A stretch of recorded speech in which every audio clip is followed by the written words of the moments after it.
How to organize a sport event. What characterizes an event organizer? These were some of the questions that students from the Master Program in Event Management at Molde University College tried to answer during a 9-day tour in Switzerland in November. Students were introduced to people working in the industry, either as organizers, event and venue owners, local and national governments, or in businesses delivering to events. Together with their professors, students traveled across Switzerland and visited more than 15 organizations and 25 speakers during these 9 days, starting in Geneva, then Lausanne, Maglingen, and Zurich, before returning to Nyon and Geneva. The intention is to bring the students to international federations and to those stakeholders that are involved in any event organization.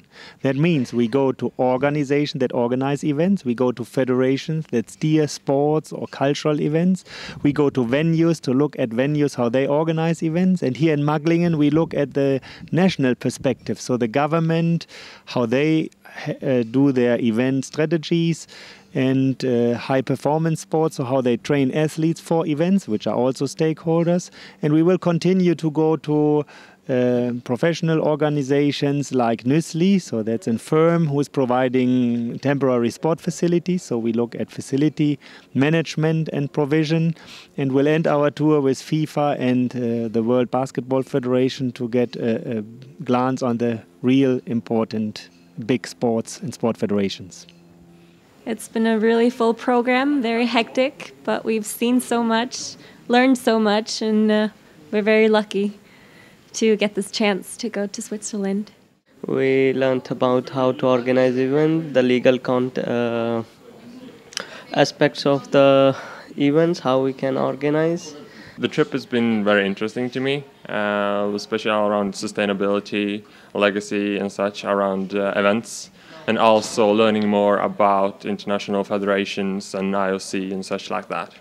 It really helped us to give a good insight into the mega event, into the event. This trip helped me to get into the event management field more. To not only think about business or culture or tourism events, also the sports, which are very interesting. It's an opportunity that one should take and learn from. It will stay with me, and it's the highlight of my study career. It's not only the information the students get from practitioners, it's also that we put this practical information into a theoretical context with our morning lectures or afternoon seminars.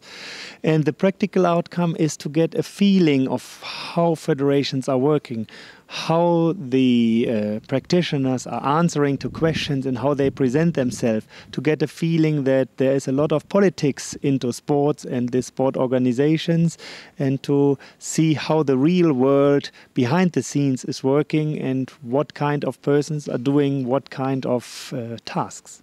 The students have to work quite hard. They prepare something, they all have to present something. There will be a discussion on the topics. They also work in a group together and work with a case study, for example, one time.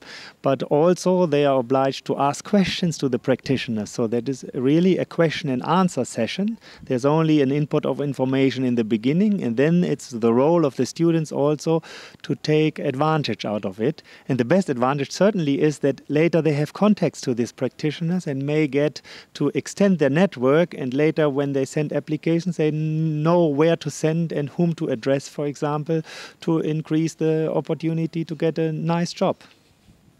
Being in Switzerland, the homeland of many international sports federations, a main focus has been on these organizations and their major events. Still, the experiences and knowledge can easily be transformed from sport into culture. After all, there are more similarities than differences between sports events and cultural events.